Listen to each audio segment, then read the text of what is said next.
Ang Miami Heat ang isa sa mga team na gumagawa ng loophole pagdating sa collective bargain agreement, kasama doon ang OKC Thunder dati. Kahit anong ilagay na rule, makakakita ng butas doon or kahit anong pwedeng gawin ang Miami. So meron ang Miami ngayon na 2 two-way contract player at 14 players sa main roster. Ginawa na kasi ng NBA ngayon na 3 ang pwedeng isign na two-way contract. Gustong ibalik ng Miami si Drew Smith, ang kanilang two-way contract player na nagkaroon ng Achilles injury last year. Pero hindi pinayagan ng NBA na isign ulit ng Miami itong si Drew Smith kung ilalagay pa rin siya sa two-way contract. Dahil sa rule, hindi pwedeng i-convert or isign ang isang player na nasa two-way contract kung nakapaglaro na siya sa isang team sa loob ng 3 taon at parehong kontrata din ang binibigay sa kanya.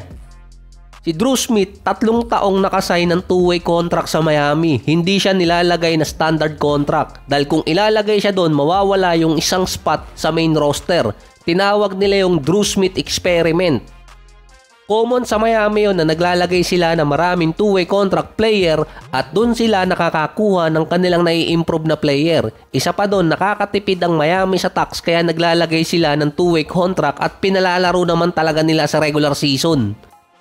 Kaya pabor sa kanila yun na kapag merong na-injured na player sa main roster, kukuha lang sila sa two-way contract. Meron agad silang pamalit na hindi na sila namumroblema. Tapos ilalagay lang nila ulit sa two-way contract kapag papasok na yung playoffs.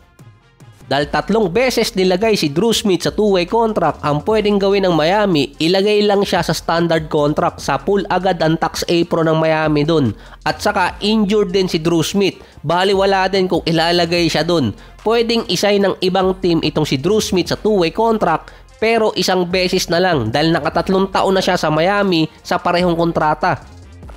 Sa ibang balita naman, siguro proud na proud ngayon si Dennis Schroeder. So sarcasm lang yun. Dahil 2 sa 3 players na restricted free agent ngayon ang naghahabol ng $30 million per year na kontrata. 2 doon naging teammate niya si Cam Thomas at si Jonathan Kuminga. Yung pangatlo si Josh Giddey.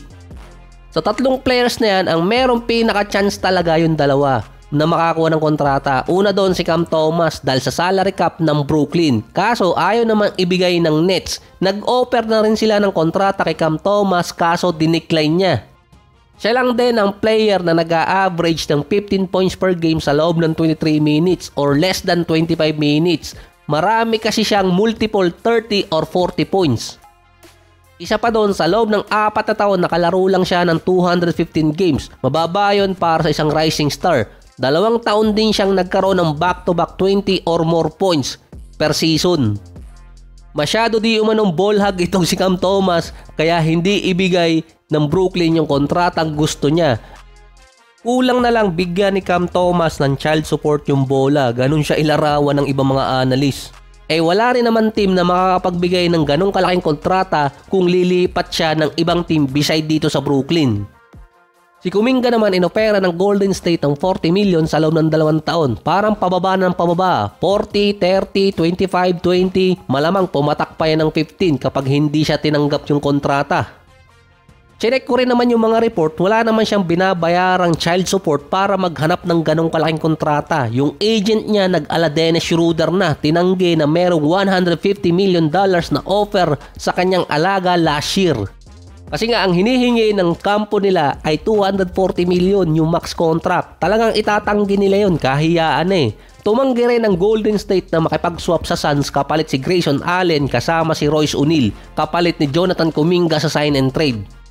Meron na daw kasi sila ng bebetlog, ayaw na nila magsama na namamatid. Good deal kasi yung binigay ng Suns sa Golden State kasama si Grayson Allen.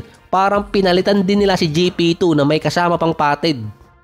Nasa 10 points, 3 rebounds, 2 assists, almost 1 steal, 44 and 42% sa 3-point area si Grayson Allen last season. Si Royce O'Neal naman nasa 9 points, 5 rebounds, 2 assists, 1 steal, 42 and 40%. Maganda rin naman na stats yun para sa mga role player pero hindi bargain contract. Good deal kung pagbabasihan yung stats. Ang reason di umano kaya tumanggi ang Golden State kay Grayson Allen dahil meron pa siyang $16 to $19 million na natitira sa loob ng 3 taon. Hindi pala kaibigan ang kontrata na yon. Ang reason pa doon kapag kinuha nila si Grayson Allen at si Royce O'Neal na kapalit ni Kuminga, kahit pa may trade exception, lalagpas sila ng tax apron. Yung dalawa kasi may total na $27 million sa payroll. At hindi na rin makakapagbitaw ng player ang Golden State para ma-sign yung dalawa na yon. At mahihirapan na sila makuha si Al Horford kapag lumagpas sila ng first tax apron. Sa report pa nga, biglang sinalpak doon ang Lakers na pwedeng kumuha kay Kuminga ay wala na naman silang cap space, saka mahihirapan din sila. Pero isa pa doon, sa bagay, hindi na naman si Jeanie Buss ang magbabayad ng tax kaya pwede na rin 1-year rental. Si Josh Giddey naman, pwede pang mabigyan ng $30 million short-term contract dahil may sapat pang cap space ang Bulls, $43 million sa first tax apron. Nasa 14 points, 8 rebounds, 7 assists, 46 and 37% sa 3-point area. Meron din siyang 7 triple-double. Hindi maibibigay ng ibang team yung 30 million kay Giddey dahil nga wala na silang cap space. At hindi rin naman sila makakapagtanggal ng player basta-basta. Potential player si Giddey kaso hindi siya star potential. Marami lang sigurong pino-potential target itong si Giddey dahil mahilig daw to sa beer at gin. Mahilig daw kasi mag-inom itong si Giddey. Saka yung ibang player dati naghahabol ng championship. Parang yung mga player ngayon naghahabol ng pang child support. Ang inoffer talaga ng Bulls kay Giddey 15 to 20 million. Ang usapan na lang doon yung taon, doon kasi nagkakatalo. Mukhang nag-usap din yung tatlong players na to kasama si upline, Dennis Schroeder. Sa tatlo na yan, si Giddey at possible pa si Cam Thomas yung makakuha ng 30 million based nga sa cap space at kung ibibigay din ng team.